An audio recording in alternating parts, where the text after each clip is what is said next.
Everyone, মোৰ নতুন এটি ব্লগলৈ স্বাগতম জনাইছোঁ।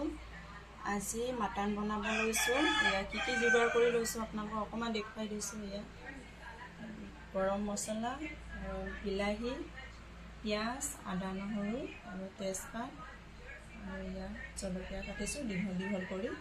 এয়া মাটন মেৰিনেট কৰা হোৱা নাই, মেৰিনেট কৰিম এতিয়া। এতিয়া ভালকৈ মালিচ কৰি ল'ম। এয়া মালিচ কৰি আছোঁ, চাওক। মালিচ কৰাই হ'ল ন। এয়া মিক্স কৰি আছোঁ আৰু ধুনীয়াকৈ সানি লৈছোঁ। জিৰাৰ পাউডাৰ দিছোঁ, পিঁয়াজ দিছোঁ, নিমখ হালধি দিছোঁ, কেঁচা মিঠাতেল দিছোঁ। ভালকৈ সানি লৈছোঁ আৰু 20 মিনিটমান থৈ দিম এনেকুৱাকৈ। বেছি মছলা নাখাওঁ আৰু গৰম মছলা আছেই নহয়।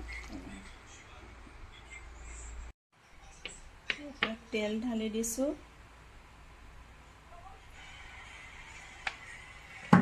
মেৰিনেট কৰোঁতেও মানে তেল দিয়া হৈছে, সেইকাৰণে অলপ কমকৈ দিম।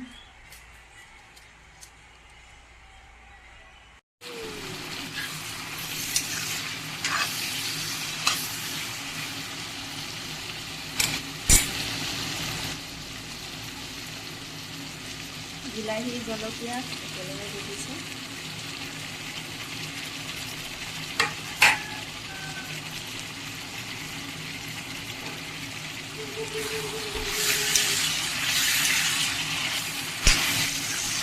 ভালকৈ ভাজি লওঁ এতিয়া ধুনীয়াকৈ।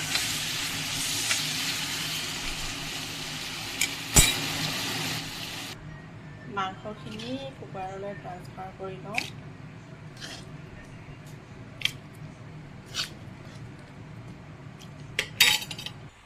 কুকাৰত ট্ৰান্সফাৰ কৰি লৈ এয়া বহাই থৈ দিছোঁ।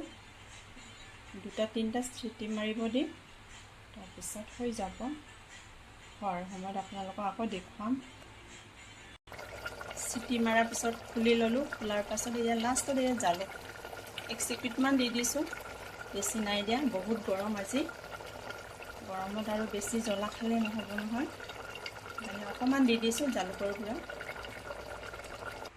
এয়া লাষ্টত বাউল এখনত ট্ৰান্সফাৰ কৰি লৈছোঁ।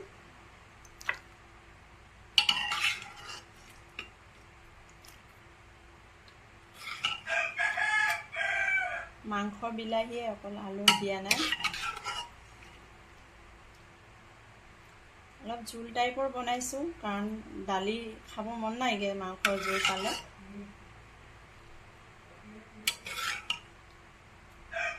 ভিডিঅ'টো যদি ভাল লাগে ছাবস্ক্ৰাইব, লাইক, কমেণ্ট কৰি দিব। এয়া মান ধনিয়া ওপৰত এনেকৈ দি দিছোঁ। Bye bye guys.